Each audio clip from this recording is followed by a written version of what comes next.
নূরে আলম কামরাঙ্গীরচর এলাকার একজন কাপড় প্রিন্ট ব্যবসায়ী। ওনার ছোট্ট একটা কারখানা আছে কামরাঙ্গীরচর থানাধীন জারঘাটি চৌরাস্তা এলাকায়। গত এখন থেকে অনুমান মাসখানেক আগে উনি এই কারখানাটি চালু করেন। একটা ছোট্ট কারখানা, উনি নিজে এখানে কাজ করতেন এবং ওনার একজন কর্মচারী ছিল যার নাম মিরাজ, বাড়ি পটুয়াখালী। এবং কারখানাটি উনি যখন চালু করা শুরু করেন তখন তার অন্তত 5-7 দিন পরে, অর্থাৎ এখন থেকে 20-25 দিন আগে উনি এই মিরাজকে ওনার কর্মচারী হিসেবে নিয়োগ দান করেন এবং কারখানাটি যে ছাপা কাজ, কাপড় ছাপা কাজ, এই কাজগুলো চলছিল এর মধ্যে। গত বৃহস্পতিবার দিবাগত রাতে ব্যবসায়ী নুরে আলম কিন্তু ওই কারখানাতেই রাত্রি যাপন করতেন। ওনার ফ্যামিলি ময়মনসিংহে থাকতো, ওনার বাড়ি ময়মনসিংহে, উনি ওনার ফ্যামিলি ময়মনসিংহে থাকতেন এবং উনি এই কাজের সুবাদে কামরাঙ্গীরচর ওই ফ্যাক্টরিতেই রাত্রি যাপন করতেন এবং ওনার যে কর্মচারী মিরাজও এই কারখানাতেই ওনার সাথে রাত্রি যাপন করতেন। তো বৃহস্পতিবার দিবাগত রাতে মিরাজ তার কিছু পরিচিত বন্ধুকে আমন্ত্রণ জানায় এই কারখানায় তার সাথে রাত্রি যাপন এবং আড্ডা দেওয়ার জন্য। যেহেতু কারখানাটাতে কোনো আলাদা কোনো কক্ষ নেই এবং একটা বড় রুম পুরাটাই, ভিতরে শুধু একটা ওয়াশরুম আছে। তো ওয়াশরুমের দুই পাশে দুইটা বেড, একদিকে মালিক নূরে আলম ঘুমাতেন আর অন্যদিকে মিরাজ ঘুমাতেন। তো মিরাজ তার বন্ধুদেরকে ওখানে রাত্রে আমন্ত্রণ জানায় আড্ডা দেওয়ার জন্য এবং বন্ধুরা তার ডাকে সাড়া দিয়ে 3 জন বন্ধু, একজন শিপন, রিফাত এবং জিহাদ, এই 3 জন বন্ধু এবং পরিচিত, তারা পুরো পরিচিত, তারা এখানে আসে। তো নূরে আলম যখন রাত্রে ঘুমিয়ে পড়েন তখন এই 4 জন পাশের বেডে তারা আড্ডা দিচ্ছিলেন এবং তারা তাস খেলছিলেন। তো তাদের কথাবার্তার প্রেক্ষিতে নূরে আলমের ঘুম ভেঙে যায়। ঘুম ভেঙে যাওয়ার পরে নূরে আলম জিজ্ঞেস করেন যে তার কর্মচারীকে, তোমরা কারা এবং তোমরা এখানে আড্ডা দিচ্ছ, তাস খেলছো কেন? এই নিয়ে মিরাজ এবং অন্য তার বন্ধু বা পরিচিতদের সাথে তার কথা কাটাকাটি এবং বাকবিতণ্ডা শুরু হয়। এক পর্যায়ে মিরাজের যে বন্ধুদের একজন জিহাদ আবার এখানে সম্পর্কে যে শিপন আছে, একজন শিপনের শ্যালক। তো জিহাদ পাশে থাকা একটি হাতুড়ি দিয়ে নূরে আলমের মাথায় আঘাত করলে সাথে সাথে নূরে আলম ওখানে লুটিয়ে পড়েন এবং উনি অজ্ঞান হয়ে যান।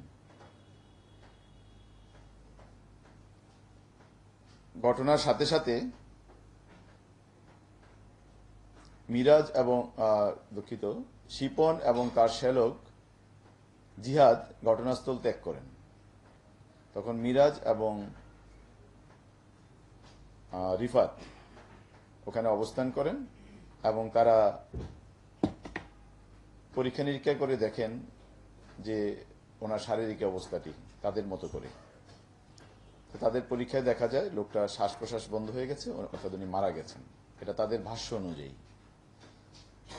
তখন মিরাজ এবং রিফাত নূরে আলমকে তাদের বেডের যে পার্শ্ববর্তী জায়গায় একটি ওয়াশরুম ছিল, টয়লেট ছিল, টয়লেটে টেনে নিয়ে যায়।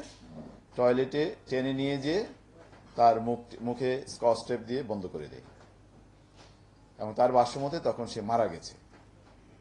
তখন সে পুনরায় তার ওখান থেকে চলে যাওয়া শিপন এবং জিহাদকে ফোন করে যে তোমরা এই অবস্থা করে চলে গেলা, এখন আমি এটা নিয়ে কি করব? তখন মিরাজের ভাষ্য অনুযায়ী তারা বলে যে ঠিক আছে, আমরা আসছি, তোমরা থাকো।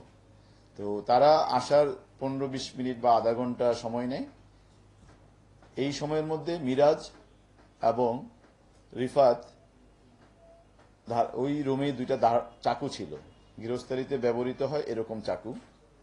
সেই চাকু দ্বারা গলা কেটে ফেলে, তবে বিচ্ছিন্ন করেনি, তারা গলাটি কেটে ফেলেছে, অর্থাৎ জবাইয়ের মতো করে ফেলেছে। জবাইয়ের মতো করে সাথে সাথে তার কোমরের উপর অংশ থেকে পায়ের নিচ পর্যন্ত এই দুটি অংশে ওই ধারালো চাকু এবং হাতুড়ি দ্বারা আঘাত করে আলাদা করে ফেলে। এর মধ্যে ওরা দুজনও চলে আসে, আবার চলে এসে চারজনে মিলে ওই রুমে থাকা বিভিন্ন তোয়ালে, গামছা এবং পলিথিন এগুলো দিয়ে একটা প্যাকেটের মতো করে ফেলে। প্যাকেটের মতো করে ওই যে রুমে যে ছাপার কাজে ব্যবহৃত বড় টেবিলের মতো, ওই টেবিলের একটা কোনায় এক পাশে ঢালাইকৃত যে জায়গাটা আছে, হালকা ঢালাইকৃত, নিচে ইট, উপরে সিমেন্টের প্রলেপ দ্বারা এরকম ঢালাইকৃত একটা জায়গায় তারা একটা গর্ত খুঁড়ে ওখানে ওই লাশটাকে মাটি চাপা দেয় চারজন মিলে। এবং পরবর্তীতে তারা তিনজন ওই রাতেই ওই রুমটি ত্যাগ করে। আর মিরাজ যেহেতু তার কর্মচারী ছিল, সে নিজেকে আড়াল করার জন্য অধিকতর বুদ্ধিমত্তার পরিচয় দিয়ে ওর ভাষায়, যে আমাকে যাতে কেউ সন্দেহ করতে না পারে, সে ওখানেই অবস্থান করে। এবং এই বিষয়ে আমরা যখন জিজ্ঞাসাবাদ করি, সে বলে যে আমি যাতে ধরা না পড়ি এই জন্য আমি এই কাজটা করেছি, আমি পালিয়ে যাইনি, এবং আমাকে মালিক ছাড়া আর তার ফ্যামিলির সদস্যরা বা কেউই আমাকে চিনত না। এই ঘটনার পরপরই পরের দিন অর্থাৎ শনিবারে সন্ধ্যাবেলা থানায় আমাদেরকে মালিকের ওই নুরে আলমের আত্মীয় স্বজন থানায় আসে। এসে আমাদেরকে বিষয়টি ইনফর্ম করে যে আমাদের এই নামে একজন লোক নিখোঁজ বৃহস্পতিবার রাতে সম্ভবত 11টার পর পর্যন্ত ফ্যামিলির সাথে তার যোগাযোগ ছিল, এবং তার শুক্রবারে তার বাড়িতে যাওয়ার কথা ছিল, ময়মনসিংহে যাওয়ার কথা ছিল। তো মূলত ময়মনসিংহে না যাওয়াতে এবং ফোন বন্ধ পাওয়ার কারণে তারা আর তার সাথে যোগাযোগ করতে পারেনি।